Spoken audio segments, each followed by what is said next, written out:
অনেক দিন পর যশোরে গিয়েছিলাম। তো যশোরে যাওয়ার পরে ভাবলাম যে যশোরে তো অনেকগুলো ফুড কোর্ট হয়েছে, তো সেখানে গিয়ে কিছু একটা ট্রাই করি। তো যেই ভাবে সেই কাজ। কেমন আছো তোমরা বন্ধুরা? আমি আছি, তোমাদের সঙ্গে আছি নতুন একটি ব্লগ ভিডিও নিয়ে। আশা করছি তোমরা সবাই অনেক ভালো আছো। তো আমরা ওই দিন গিয়েছিলাম বাবল বুম লেমন সোডা কর্নারে। তো যখন আমরা গিয়েছিলাম তখন রোজার টাইম ছিল, আর যখন আমরা গিয়ে পৌঁছেছিলাম তখন ইফতারের টাইম ছিল। তো ভাইয়াটা কেবলই সব কিছু প্রিপারেশন করা শুরু করেছিল। তো আমাদের দেখা দেখি ওখানে আরও 2-4 জন মানুষ ওনাকে অর্ডার করলো। যেহেতু ভাইয়াটা একাই ছিল, তো তাকে প্রিপারেশন করতে বেশ সময় লেগেছিল। তো আমরা অপেক্ষা করছিলাম তার সমস্ত কিছু প্রিপারেশন হওয়ার জন্য। তো এ পর্যায়ে আমরা আমি, আমার ভাই আর আমার মেয়েটা, আমরা 3জনই সঙ্গে ছিলাম। তো এখানে মেয়ের বাবা একদমই মানে ছিল না, কারণ সে তখন অন্য জায়গায় ছিল। তো ভাইয়াটা এই যে সমস্ত কিছু প্রিপারেশন করছিল এবং সোডাটা প্রিপারেশন করছিল। তো আমরা আসলে অধীর আগ্রহে অপেক্ষা করছিলাম যে কেমন হবে খেতে জিনিসটা, যেহেতু আমরা এই ফার্স্ট টাইম ভাইয়ার এই লেমন সোডাটা ট্রাই করছি। তো ওনার ওখানে একটা চার্ট ছিল যেখানে সমস্ত কিছু লেখা ছিল যে কোন কোনগুলো অ্যাভেলেবেল আছে ওনার কাছে।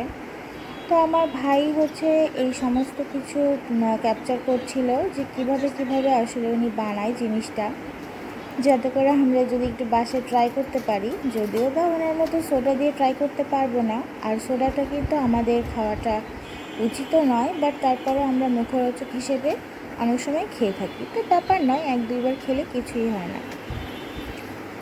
তো যাই হোক, আমার ভাই অনেক ধৈর্য ধরে ভাইয়াটার সমস্ত কিছু ক্যাপচার করছিল, আর আমি তো আরামসে বসেছিলাম আমার মেয়ের সঙ্গে। আর আমার মেয়েও খুবই চঞ্চল, আর ও খুবই অস্থির হয়ে গেছিল যে মা কী করছে, মামা কী করছে সেটা দেখার জন্য। তো আমরা যেহেতু 2জন ছিলাম, আর আমার মেয়ে যেহেতু ওইভাবে খেতে পারবে না, তার জন্য আমরা 2টাই অর্ডার করেছিলাম। তো আমরা অর্ডার করেছিলাম আসলে মরিচ মটকা লেমন সোডা, যেটা আমি খেয়েছিলাম বা আমি চয়েস করছিলাম। আরেকটা ছিল সেটা মিন্ট লেমন সোডা, যেটা আমার ভাই ও খেতে চেয়েছিল। তো যাই হোক, এই যে সমস্ত কিছু প্রিপেয়ার করছে। তো প্রিপেয়ার হওয়ার পরে আসলে উনি এখন কিছু ফ্লেভার অ্যাড করবে মেবি। তো ফ্লেভার অ্যাড করার পরে তারপরে জিনিসটা একদমই প্রিপেয়ার হয়ে যাবে। তো ইতিমধ্যে ইফতারের জন্য আজান দিয়ে দিয়েছিল।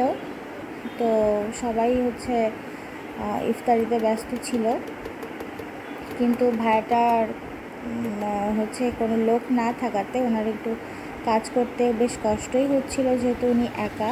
তো আমরা ধৈর্য ধরে ছিলাম, আর আমরা তো বুঝি যে একটা একা মানুষ কাজ করতে অনেকটা সময় লাগে, কষ্ট হয়।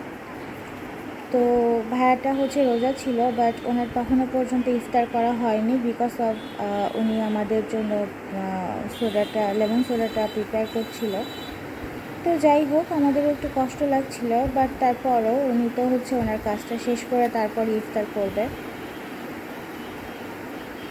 তো এই যে উনি এখন একদমই শেষ পর্যায়ে চলে এসছে। তারপরে উনি আমাদেরকে সার্ভ করে দেয়। তো আসলে মানুষের জীবনটা কতই রঙিন, তাই না? আবার মানুষের জীবন অনেক সময় অনেক অনেক রঙই থাকে, মানুষের জীবনে অনেক কষ্ট থাকে, দুঃখ থাকে। তো ভাইটাকে দেখে মনে হচ্ছিল যে ভাইটা স্টুডেন্ট, বাট সে আসলে স্বাবলম্বী হতে চায়, বা তার যে জানি না এখানে কোন প্রবলেম বা কী। আসলে এটা প্রবলেমও না, কারণ এখন কেউই বসে থাকে না। তো আমি মনে করি এটা একটা ভালো উদ্যোগ। আর যশোরে এরকম অনেক ফুড কোর্ট হয়েছে, আর এখন মেয়েরাও কাজ করছে। মেয়েরাও কিন্তু এখনও পিছিয়ে নেই। তো ছেলেদের পাশাপাশি মেয়েরাও সমান তালে এভাবে কাজ করছে। তো এটাকে আমি অ্যাপ্রিসিয়েট করি, যেহেতু আমি নিজেও একজন সেলফ ডিপেন্ডেন্ট একটা মেয়ে। তো সেদিক থেকে আমি এটাকে সাপোর্ট করি এবং অ্যাপ্রিসিয়েট করি, অবশ্যই অ্যাপ্রিসিয়েট করি। তো এই যে ফ্লেভার অ্যাড করা হয়ে যাচ্ছে, আর তারপরে হচ্ছে উনি আমাদেরকে সার্ভ করবে।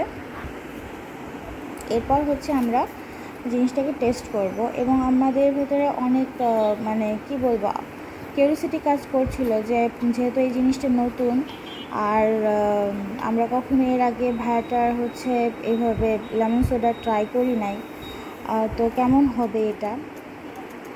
তো খাওয়ার পরে আসলে হচ্ছে কেমন রিয়াকশান ছিল সেটা একটু পরেই বলবো।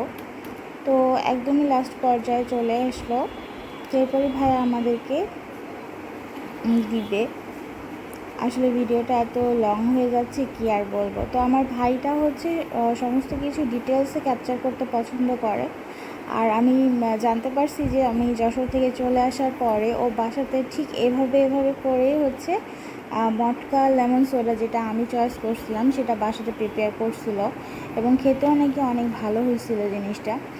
তো যেহেতু আমি ছিলাম না, আমি খেতে পারি নাই, ও খাইছে, মা খাইছে, তো এটাই অনেক।